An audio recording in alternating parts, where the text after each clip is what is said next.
Hello, నేను మిస్ఎస్ రావు. ఎంకి పెళ్లి శుభసాగుకు వచ్చినట్టు జగన్మోహన్ రెడ్డి గారు చేసినటువంటి బంగారుపాళ్యం విజిట్ కర్ణాటక ప్రభుత్వానికి తలనొప్పి తెచ్చిపెట్టింది. ఎందుకు అని అంటే, ఆంధ్రప్రదేశ్లో తోతాపురి మామిడిని కొనుగోలు చేస్తున్నటువంటి విధానం మెరుగైనటువంటి విధానం అని చెప్పి కర్ణాటకలో ఉండేటువంటి రైతులు అక్కడ ఆ ప్రభుత్వాన్ని నిలదీస్తున్నారు. ఇలాంటి సమయంలో జగన్మోహన్ రెడ్డి గారు అక్కడికి బంగారుపాళ్యం వెళ్ళి అక్కడ మార్కెట్ యార్డ్కి వెళ్ళి అక్కడ ఉన్నటువంటి రైతులతోటి ఇంటరాక్ట్ కావటం, ఇవన్నీ హైలైట్ అయ్యాయి. హైలైట్ కావడంతో మొత్తం కర్ణాటకలో ఉండేటువంటి రైతుల మొత్తానికి తెలిసిపోయింది అసలు ఆంధ్రప్రదేశ్లో ఏం జరుగుతుంది, తోతాపురి మామిడి విషయంలో మన రాష్ట్రంలో ఏం జరుగుతుంది అనే దాని మీద ఒక పెద్ద చర్చకు ఆస్కారం ఏర్పడింది. సరిగ్గా ఈ పాయింట్ దగ్గరే డికే శివకుమార్ సీరియస్ అయ్యారు అని చెప్పి తెలుస్తుంది. ఎందుకంటే డికే శివకుమార్ గారు అలాగే జగన్మోహన్ రెడ్డి గారు ఇద్దరు వ్యాపార ఫ్రెండ్స్, ఆర్థికపరమైన బంధాలు ఉన్నాయి, రియల్ ఎస్టేట్కి సంబంధించిన బంధాలు ఉన్నాయి. బెంగళూరు కేంద్రంగా చేసుకుని వాళ్ళిద్దరి మధ్య స్నేహ బంధాలు అనేకం ఉన్నాయని చెప్పి వాళ్ళిద్దరి గురించి తెలిసినటువంటి బెంగళూరు వాసులు చెప్తూ ఉంటారు. ఆ మధ్యకాలంలో వైఎస్ఆర్ కాంగ్రెస్ పార్టీని విలీనం చేయించడానికి కూడా మధ్యవర్తిత్వం వహించారు డికే శివకుమార్ అనేది కూడా వినిపించింది. మేబీ అది గాసిప్ అయి ఉండొచ్చు, కానీ అలాంటి న్యూస్ అయితే వచ్చింది. అంటే వాళ్ళిద్దరి మధ్య అంత సాన్నిహిత్యం ఉంది అని చెప్పడానికి మాత్రం నేను అది ఉదాహరించాను. సో ఇప్పుడు జగన్మోహన్ రెడ్డి గారు అక్కడికి వెళ్ళారు. వెళ్ళి ఏం చేశారు, బంగారుపాళ్యం వెళ్ళి అక్కడికి వెళ్ళినటువంటి సందర్భంగా 5 ట్రాక్టర్లకు సంబంధించినటువంటి తోతాపురి మామిడిని రోడ్ల మీద పోసేశారు. అలాగే పెద్దిరెడ్డి ద్వారకానాథ్ రెడ్డి అక్కడికి వచ్చినటువంటి వాళ్ళకి పెద్ద ఎత్తున మద్యాన్ని పంచుతూ కెమెరాలకి చిక్కారు. అక్కడ కార్యకర్తలు లేదంటే అక్కడికి వచ్చినటువంటి వాళ్ళు తోపులాట ఘర్షణ జరిగింది. దాంట్లో ఒకళ్ళు గాయపడ్డారు. అక్కడ ఉండేటువంటి ఎస్ఐ అతని తలకి కట్టి ఆసుపత్రికి తరలించి అతనికి చికిత్స చేస్తున్నారు. మరి ఇదంతా జరుగుతుందని చెప్పి ఆంధ్రప్రదేశ్ ఇంటెలిజెన్స్ గమనించలేదా? ఆంధ్రప్రదేశ్ ఇంటెలిజెన్స్కి తెలియదా జగన్మోహన్ రెడ్డి గారి బంగారుపాళ్యం టూర్ ఎలా ఉండబోతుంది, ఎలా ప్లాన్ చేశారు అనేది ఇంటెలిజెన్స్కి తెలిసి ఉండాలి కదా. 5 ట్రాక్టర్ల తోతాపురి మామిడిని రోడ్ల మీద పోశారంటే ఇది ప్రీ ప్లాన్డ్ కదా. ప్రీ ప్లాన్డ్ అని చెప్పి చెప్తున్నారు కదా తెలుగుదేశం పార్టీ వాళ్ళు, వైఎస్ఆర్ కాంగ్రెస్ పార్టీ వాళ్ళు ప్రీ ప్లాన్ చేసి ఇదంతా ఆర్గనైజ్ చేశారని. మరి ఇంత ఆర్గనైజ్ చేస్తున్నప్పుడు ఇంటెలిజెన్స్ ఏమవుతుంది, పోలీస్ వ్యవస్థ ఏమైంది, ఇంటెలిజెన్స్ మొత్తం అబ్జర్వ్ చేయాలి కదా. అసలు ఏం జరుగుతుంది అనే దాన్ని ముందే పసిగట్టాలి కదా. మరి ఎందుకు పసిగట్టలేకపోయింది? ఇదొకటి కనిపిస్తుంది. ఇంటెలిజెన్స్కి సంబంధించినటువంటి వైఫల్యం క్లియర్గా పల్నాడులో కనిపిస్తుంది, ఇక్కడ కనిపిస్తుంది. తెనాలిలో వెళ్ళినప్పుడు జగన్మోహన్ రెడ్డి గారు అక్కడికి వెళ్ళినప్పుడు అక్కడ కనిపిస్తుంది. మరి ఇంటెలిజెన్స్ అలర్ట్గా ఉంటే ఇన్ని రకాలుగా వైఎస్ఆర్ కాంగ్రెస్ పార్టీ ప్రయోగాలు చేయదు, ఇన్ని రకాలుగా ఆర్గనైజ్డ్గా ఈ విధమైనటువంటి పనులు చేసే అవకాశమే ఉండదు. అంటే ముందుగా అలర్ట్ కాలేదు. అలర్ట్ కావడానికి పోలీసులకి అవసరమైన సమాచారాన్ని ఇంటెలిజెన్స్ ఇవ్వలేదేమో, అందుకే ఇదంతా జరిగిందేమో అనేది ఒక వర్షన్. ఇక ఆంధ్రప్రదేశ్లో తోతాపురి మామిడి కొనుగోళ్లు, కర్ణాటకలో తోతాపురి మామిడి కొనుగోళ్లకు సంబంధించినటువంటి విషయాన్ని తీసుకుంటే ఇక్కడ మనకి యాక్చువల్గా కిలో వచ్చేసి కిలో 12 రూపాయలకి కొనుగోలు చేస్తున్నారు. కిలో 12 రూపాయలకి కొనుగోలు చేస్తున్నారు. దీంట్లో ప్రభుత్వం 4 రూపాయలు సబ్సిడీ కింద ఇస్తుంది. అంటే అక్కడ ఉండేటువంటి ప్రాసెసింగ్ యూనిట్లు 8 రూపాయలు కొనుగోలు చేస్తున్నారు కిలో. ఈ 4 రూపాయలు చంద్రబాబు నాయుడు గారు అనౌన్స్ చేశారు సబ్సిడీ కింద, రైతులు నష్టపోకుండా. ఇప్పుడు ఆ కొనుగోలుకు సంబంధించినట్టు కూడా ప్రత్యేకమైన కేంద్రాలను ఏర్పాటు చేసి కొనుగోళ్లను పర్యవేక్షిస్తూ రాష్ట్ర ప్రభుత్వం పకడ్బందీగా తోతాపురి మామిడి కొనుగోళ్లను చేయిస్తూ ఉంది.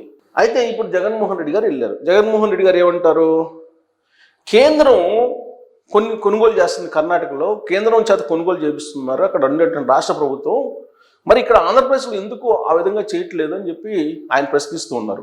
అక్కడ రైతులేమో, కర్ణాటక రైతులు ఆంధ్రప్రదేశ్లో అద్భుతంగా కొనుగోలు చేస్తున్నారు, మాకు కొనుగోలు చేయట్లేదు అని అంటున్నారు. ఈయన ఏమంటారు, అక్కడ 16 రూపాయలు కొనుగోలు చేస్తున్నారు, కర్ణాటకలో కేంద్ర ప్రభుత్వం చేత కొనుగోలు చేపిస్తున్నారు అని చెప్పి ఈయన చేస్తున్నటువంటి ఒక ఆరోపణ. ఇది నిజమేనా అంటే కర్ణాటక రైతులు అంగీకరించట్లేదు. ఎందుకంటే ఇది ట్రాన్స్పరెంట్. ఇక్కడ ఎంత కొనుగోలు చేస్తున్నారు, కర్ణాటకలో ఎంత కొనుగోలు చేస్తున్నారు అనేది చాలా క్లియర్గా అందరికీ అర్థమైపోతుంది. సో ఈ వాదన వినిపించడానికి అక్కడికి వెళ్ళారు, రైతులతో మాట్లాడారు జగన్మోహన్ రెడ్డి గారు. అయితే ఈ 5 ట్రాక్టర్లకు సంబంధించిన వివరాలు కూడా తీసుకున్నారు. ఇది తోతాపురి మామిడిని రోడ్ల మీద పోసి అసలు మాకు గిట్టుబాటు ధరలు లేవు అని చెప్పి నిరసన వ్యక్తం చేస్తూ 5 ట్రాక్టర్లు, ఆ ట్రాక్టర్ నెంబర్లు ఏంటో తెలుసా మీకు? ఈ ట్రాక్టర్ నెంబర్ని బట్టి ఈ నిరసన వ్యక్తం చేసినటువంటి వాళ్ళు ఎవరు, నిజంగా గిట్టుబాటు ధర లేక ఆంధ్రప్రదేశ్లో రైతులు నిరసన వ్యక్తం చేస్తున్నారా, లేదంటే ఇది ప్రీ ప్లాన్డ్గా ఆర్గనైజ్ చేసినటువంటిదా అనేది మీకు అర్థమవుతుంది. అది ఏంటనేది నేను చెప్పడం కన్నా మీరే తెలుసుకోవచ్చు. ఏపీ 03 AA 0218 ఇది ఒక ట్రాక్టర్, ఈ నెంబరు. రెండో ట్రాక్టర్ నెంబరు ఏపీ 20U 9212 ఇది ఒక ట్రాక్టర్ నెంబరు. ఇంకొక ట్రాక్టర్ నెంబరు ఏపీ 03 M018 ఇంకో ట్రాక్టర్ నెంబరు ఏపీ 03 S8542 మరొక ట్రాక్టర్ నెంబరు ఏపీ 03 TB 55332 5542 32 కాదు 42 5542 ఈ నెంబర్లు, ఈ 5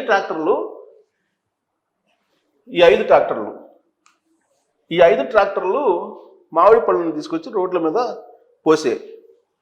మరి వీళ్ళు రైతులా, వీళ్ళు తీసుకొచ్చినటువంటి సరుకు రైతులదేనా, లేదంటే ఆల్రెడీ పంట దశలో ఉన్నప్పుడు అంటే కాయ రూపంలో ఉన్నప్పుడు కొంతమంది మీడియేటర్స్ కొనుగోలు చేస్తూ ఉంటారు. ఈ కొనుగోలు చేసినటువంటి వాళ్ళు తీసుకొచ్చి ఈ విధంగా చేశారా అనేది తేల్చాల్సి ఉంది, ఇంకా తేలలేదు. ట్రాక్టర్లను అయితే ఐడెంటిఫై చేశారు. మరి ఈ ట్రాక్టర్ల నెంబర్లు ఇవన్నీ ముందు ఇంటెలిజెన్స్ కనుక్కోలేదు. సరే, ఈ కర్ణాటకకు సంబంధించి ఆయన చేసినటువంటి ఆరోపణ ఏందో, అక్కడ 16 రూపాయలకు కొనుగోలు చేస్తున్నారు, ఇక్కడ రిస్ట్రిక్షన్స్ పెట్టారు చాలా ఆంధ్రప్రదేశ్లో, ఇక్కడ రైతులకు అన్యాయం జరిగిపోతుంది అని చెప్తున్నారు. అయితే కర్ణాటకలో ఏంటి, ఆంధ్రప్రదేశ్లో ఏంటి పరిస్థితి అనేది నేను మీకు చూపించే ప్రయత్నం చేస్తాను. సో కర్ణాటకలో ఏంటి, ఆంధ్రప్రదేశ్లో ఏంటి అనేది నేను మీకు చూపిస్తాను. ఇది కర్ణాటక, ఆంధ్రప్రదేశ్, ఇది క్లోజప్లో చూడొచ్చు మీరు. తాతపుడి మామిడి కొనుగోలు విధానంలో ఆంధ్రప్రదేశ్, కర్ణాటక రాష్ట్రాలు వ్యత్యాసం. ఇక్కడ కొనుగోలు విధానంపై సమీక్షలు. ఇక్కడ ఆంధ్రప్రదేశ్ ముఖ్యమంత్రి ఆల్రెడీ 5వ తారీఖున సమీక్ష చేశారు. ఈ నెల 5వ తారీఖున 4 రూపాయలు ఆల్రెడీ గవర్నమెంట్ తరఫు నుంచి ఇవ్వడానికి సిద్ధమయ్యారు. వీళ్ళు జూలై నెల వాళ్ళు సంబంధించినటువంటి కొనుగోలుకు సంబంధించినటువంటి ప్రకటన చేశారు అంతే, జూలై నెలలో. అంతే తప్ప వాళ్ళు ఇంకా కొనుగోలు చేయాల కర్ణాటకలో. ఇక ప్రాసెసింగ్ యూనిట్లో అదనపు వనరులు 20 ప్రాసెసింగ్ కంపెనీలకు మామిడి కొనుగోలుకు పెట్టారు ఇక్కడ. అలాగే టాపప్ మొత్తాన్ని కూడా ఇప్పించారు బ్యాంకుల నుంచి, ఏది ఆంధ్రప్రదేశ్. ఆ ప్రయత్నం కర్ణాటక వాళ్ళు చేయాల. ఇక కొనుగోలుకు MTS పరిమితి అంటే మెట్రిక్ టన్స్, ఈ MTS అంటే హెక్టార్కు పరిమితి లేదు, నువ్వు ఎంత దిగుబడి ఇచ్చినా కొనుగోలు చేస్తారు అన్లిమిటెడ్గా.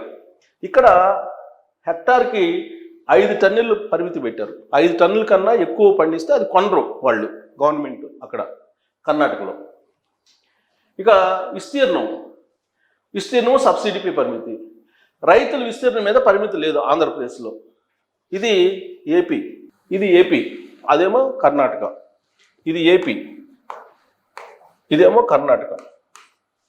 సో ఇక్కడ పరిమితి లేదు. ఇక్కడ రైతుకి 2 హెక్టార్లు పరిమితి పెట్టారు. అలాగే గరిష్ట పరిమితి 4,000 పెట్టారు అక్కడ. 4,000 గరిష్ట పరిమితి, 2 హెక్టార్లకి 4,000 ఇచ్చి కొనుగోలు చేస్తారు అక్కడ. ఇక్కడ 100 క్వింటాలకు ఒక్కో రైతుని 20 క్వింటాల వరకు 5 ఎకరాలు, అంటే 100 క్వింటాల్లో ఒక్కో రైతుకి 20 క్వింటాలు మ్యాక్సిమం 5 ఎకరాలకి వాళ్ళు చేసింది. ఇక్కడ విస్తీర్ణం పరిమితి లేదు, లిమిట్ లేదు. ఈ రైతులకి ఇచ్చేటువంటి మొత్తం సబ్సిడీ పొందొచ్చు, రైతులకి ఇచ్చిన మొత్తం దిగుబడికి సబ్సిడీ పొందొచ్చు. ఇక్కడ సబ్సిడీ గరిష్ట పరిమితి 4,000 పెట్టారు అక్కడ. ఇక కొనుగోలుకు సంబంధించి ఈ మొత్తం కొనుగోలుకు సంబంధించి ఏర్పాట్లు చేశారు. ఇది అన్ని ఉద్యానవన శాఖ, వ్యవసాయ శాఖ అవన్నీ దగ్గర ఫ్యాక్టరీల దగ్గర, ర్యాంపులు, మండీల దగ్గర మొత్తం క్షేత్రస్థాయిలో, మండల స్థాయిలో పరిశీలన చేసి మొత్తం పెట్టారు.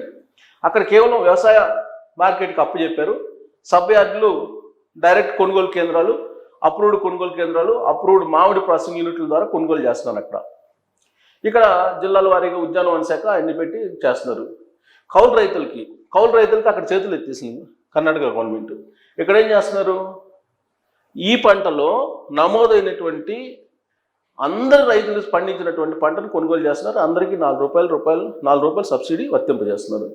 ఇక మామిడి కొనుగోలుపై అవగాహన పెంచేదానికి గ్రామ సభలు, రైతు సభల ద్వారా అవగాహన కల్పిస్తున్నారు. అక్కడ అసలు అవగాహన కల్పించేటువంటి ప్రయత్నమే చేయట్లేదు అక్కడ. ఇక కొనుగోలు కేంద్రాల సౌకర్యాలు, అసలు అక్కడ సౌకర్యాలు లేవు కర్ణాటకలో. ఇక్కడ అందరికీ టోకన్లు ఇవ్వడం, మైకుల ద్వారా టోకన్లు ఇచ్చి భోజనము, తాగునీళ్లు, అక్కడ ఉండటానికి అన్ని ఏర్పాట్లు చేసింది ఆంధ్రప్రదేశ్ ప్రభుత్వం. కొనుగోలు ప్రక్రియ అమలు కాలం జూన్ నుంచి ఆగస్టు దాకా కొనుగోలు చేస్తారు, ఆగస్టు చివరి దాకా. అక్కడ 1 నెల పరిమితి పెట్టారు. 1 నెలలో మాత్రమే కొంటాం, 1 నెల, ఈ నెలలో ఎంత కొంటే అంత, అది కూడా పరిమితి పెట్టారు. హెక్టార్కి 2 హెక్టార్లకు 20 క్వింటాల్ మ్యాక్సిమం అనేది వాళ్ళు పరిమితి పెట్టారు. ఇక్కడ పరిమితి లేదు ఆంధ్రప్రదేశ్లో. ఇది ఆల్రెడీ పత్రికా ప్రకటన అనౌన్స్ చేశారు. గవర్నమెంట్ ఏం చేసింది ఆంధ్రప్రదేశ్ ప్రభుత్వాన్ని, ఇప్పటివరకు కర్ణాటక కనీసం అది ప్రజలకు తెలియజేయలేదు. ఇప్పుడు మొత్తం కర్ణాటక, మన ఆంధ్రప్రదేశ్లో ఈ మొత్తం ప్రాసెసింగ్ యూనిట్లు చూడండి, జిల్లాలో మొత్తం అక్కడ ప్రధానంగా తిరుపతి, చిత్తూరు, అన్నమయ్య జిల్లాల్లో ఇది పండుతుందన్నమాట. సో ఇదంతా డేటా ఇచ్చారు. 38,706 మంది రైతులు ఉంటే వాళ్ళ నుంచి 2,22,000 టన్నుల్ని సేకరించారు. కేజీ మామిడికి ప్రాసెసింగ్ యూనిట్లు ₹8 చెల్లిస్తున్నారు. కేజీకి ₹4 గవర్నమెంట్ యాడ్ చేస్తుంది, అంటే ₹12 రైతుకు అందుతుంది. ఇక జిల్లా కలెక్టర్ ఆల్రెడీ ఈ మొత్తానికి సంబంధించిన అఫీషియల్ డేటా ఇచ్చారు, ఎంత కొనుగోలు చేశారు ఏంటి అనేది. ఇక్కడ ఆంధ్రప్రదేశ్ రాష్ట్రం మొత్తం మీద మామిడి 3,98,000 హెక్టార్లలో సాగు అవుతుంది. రాష్ట్రంలో వార్షిక ఉత్పత్తి 49,85,000 మెట్రిక్ టన్నులు ఉత్పత్తి. మొత్తం హెక్టార్లలో 3,98,000 హెక్టార్లలో మామిడి పండిస్తూ ఉంటే దాంట్లో ఉత్పత్తి అవుతుంది మామిడి 49,85,000 మెట్రిక్ టన్నులు ఉత్పత్తి అవుతుంది. ప్రతి హెక్టార్కి యావరేజ్న 12.50 మెట్రిక్ టన్నులు ఉత్పత్తి అవుతుంది. సో ఇదంతా ఉమ్మడి చిత్తూరు జిల్లా, చిత్తూరు, తిరుపతి, అన్నమయ్య. తోతాపురి మామిడి విస్తృతంగా అక్కడే పండుతుంది, 80% అక్కడే పండుతుంది. చిత్తూరు జిల్లాలో సుమారు 80,000 హెక్టార్లు, 78,700 మంది రైతులు, 76,700 మంది రైతులు సాగు చేస్తున్నారు దీంట్లో.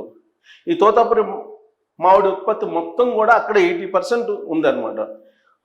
సో ఇక్కడ ప్రస్తుతం ఆ జిల్లాలో 44 మామిడి పల్స్ ప్రాసెసింగ్ యూనిట్లు ఉన్నాయి, 71 ర్యాంపులు ఉన్నాయి, 78 మండీలు ఉన్నాయి. వీటి ద్వారా 3,50,000 టన్నుల ప్రాసెసింగ్ సామర్థ్యం ఉంది వీటన్నిటికి కలిపి. సో కాబట్టి అవి కొనుగోలు చేస్తున్నాయి రాష్ట్ర ప్రభుత్వం. ఈ కొనుగోలు కేంద్రాలు రాష్ట్ర స్థాయిలో తేదీలు, రాష్ట్ర స్థాయి, జిల్లా స్థాయిలో సమీక్ష సమయాలు వాళ్ళు చేసినటువంటి ప్రయత్నం, రాష్ట్ర ప్రభుత్వం ఏమేం చేసింది అనేది, ప్లస్ గతం తాలూకు కొన్ని ప్రాసెస్ చేసినటువంటి ప్రొడక్ట్ ఉంది, దాన్ని కొనుగోలు చేయడానికి ప్యార్లీ అగ్రో, కోకోకోలా, పెప్సికో వాటన్నిటితో కూడా సంప్రదింపులు జరిపారు. పల్స్ అమ్మకాల న్యాయ ధరకు వాళ్ళకు కూడా అందజేసేలాగా ఏర్పాట్లు చేశారు. దానికి సంబంధించి జీవో కూడా ఇచ్చారు. 20 ప్రాసెసింగ్ యూనిట్లకు టాప్అప్ అమౌంట్ కూడా మంజూరు చేశారు.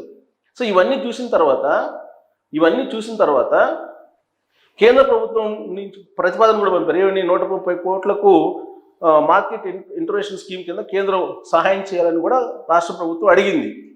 సో ఇన్ని ఏర్పాట్లు చేశారు. ఇంకోండి జిల్లాలో ప్రాసెసింగ్ యూనిట్లు ఇవన్నీ డేటా ఉంది. సో ఇన్ని ఏర్పాట్లు చేసిన తర్వాత కూడా ఇంకా ఏదో సంథింగ్ అక్కడికి వెళ్ళి ఏదో చేయాలి అనేటువంటి ప్రయత్నం చేశారు జగన్మోహన్ రెడ్డి గారు. అక్కడికి వెళ్ళాల్సిందే, దాంట్లో ఎలాంటి సందేహం లేదు. రైతులతో ఇంటరాక్షన్ కావాల్సిందే.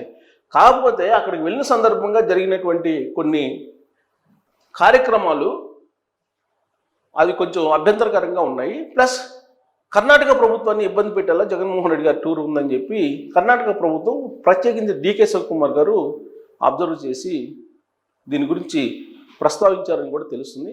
మరి జగన్మోహన్ రెడ్డి గారి టూరు కర్ణాటక ప్రభుత్వాన్ని ఇరకాటంలో పెట్టేసిందా అనే దాని మీద మీరు కామెంట్ చేయొచ్చు. Thank you.